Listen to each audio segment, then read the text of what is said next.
जितु सुबुंखान्थि सान 76थि जोंनि जि सुबुंखान्थिनि सान बेखौ दिनै फालिनाय जाबाय आरो बे रिपाब्लिक डे नि जि सेलिब्रेशन क'क्राझाराव जों खालामदों बेनि गेजेरजों जोंनि हादोरनि प्राइम मिनिस्टार नरेन्द्र मदि बिथां लोगोसे हादोरनि प्रेसिडेन्ट जि जोंनि बयनिबो मान होजानाय द्रौपदी मुर्मु बिथां लोगोसे आसामनि रायजो बेंगिरि आचार्य बिथां आरो लोगोसे आसामनि chief minister doctor Himanta Biswa Sharma बिथांमोननो आङो गाहाम हामलायनाय बावदों आरो बिटिसि ओनसोलजों लोगोसे आसाम आरो भारतआव रायजो जानाय गासैबो जोंनि नोगोरारिफोरनो आङो 76थि जोंनि जे रिपाब्लिक डे बिनि गाहाम हामलायनायखौ बावहरदों बे फालिनायनि गेजेरजों भारतनि माहारिनि बिफा महात्मा गान्धी बिथांनिसिमबो आंनि सिबिनायखौ आं बावहरदों लोगोसे संबिजितखौ गिबिसिन रनसायनानै भारत हादराव बाहायनाय जोंनि दैदेनगिरि बै समनि डक्टर भीमराव आम्बेडकार आरो बिथांनि टीमनिसिम आं साबायखर बावदों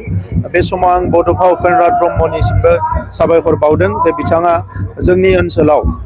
जि सोबख'जानाय थगायजानायनिफ्राय उदां खालामनानै संबिजितनि मोन्थायखौ साफ्रोमबो मोननो हानायनि जे बेबस्था एबा बर' माहारिया मोननो हानायनि जे बेबस्था बेखौ खालामनानै दोनलांदों बेनि थाखाय बिथांनिसिमबो आङो साबायखर बावदों दिनै भारत हादोरा मुलुगनि मादावनो जौसिन सुबुं दाराखान्थिजों सोलिनाय हादोर होननानै सिनायथि मोनदों आरो मान मोनदों आरो बेवहाय दिनै जोंनि प्रधान मन्त्रि नरेन्द्र मदि बिथाङा अलरेडि बिखौ मादार अफ डेम'क्रेसि होननानै मुलुगनाङैनो बेखौ फोसावनो हादों आरो बयबो गनायदों दा जोङो बयबो बुजियो जे संबिजितासो मोनसे हादोरखौ गोथों लामाजों दैदेनलांनो हायो आरो 78 बोसोर उदांस्रिनि जोङो बे समाव फालिखांबाय बे 78 बोसोर जानायनि उनाव दिनै जों जि 76थि रिपाब्लिक डे जोङो फालिदों बै समाव जोंनि साफ्रोमबो नोगोरारिया बुजिनो हादों जे भारत हादोरा गमामायैनो मोनसे गोख्रों सुबुं दाराखान्थिजों सोलियो दा नंखायनो गासैबो धोरोम गासैबो राव सुबुं अनजिमाया खम बारा जेसेबां थाया मानो बयबो दिनै गावनि संबिजितनि मोन्थाय आरो आयेननि मोन्थायखौ मोननो हादों आरो उदाङै रायजो जानो हादों आं बिटिआर ओनसोलनि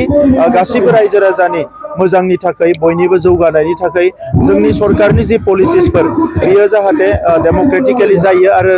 बेयो ग्रासरुट लेभेलसिम ग्रासरुट डेम'क्रेसिखौबो स्ट्रेंथेन खालामनो हायो बेखौ नोजोर बोनानै जों खामानि मावगासिनो दङ आरो इयुनाव मोनसे गोख्रों बिटिआर ओनसोल दाफुंनायाव जोंनि सुबुं दाराखान्थिजों आवगायलांनो हागोन आरो सुबुं दाराखान्थिखौ आरोबाव गोख्रोङै गायसननो हागोन होननानै आं मिजिंथिदों रेकर्ड सानखौ फालिगोन बेवहाय फुङाव जोङो पिसनि जि मेसेज एबा जोंनियाव जे सास्टेनेबल पिस फैबाय बे मेसेजखौ जोङो बयनोबो दैथायहरनो थाखाय जे गोजोनजोंसो जौगानो हायो गोजोनजोंसो जोङो गोबां खामानि मावनो हायो आरो गोजोन थाब्लासो माहारिया जौगानो हायो बे मेसेजनि थाखाय जोङो 40टा समस्तियाव बाइक रेलि खालामगोन आरो बिनि अखानायै जोंनि चिफ मिनिस्टार बिथाङा बाहागो लागोन आरो बेवहाय जोङो 60निफ्राय 70 रोजा जोंनि सुबुं गौमा खालामनानै बिटिआर गोरोबथानि 5 बोसोर कमप्लिट जानायनि जि हाबाफारि बेखौ जोङो खुंफुंगोन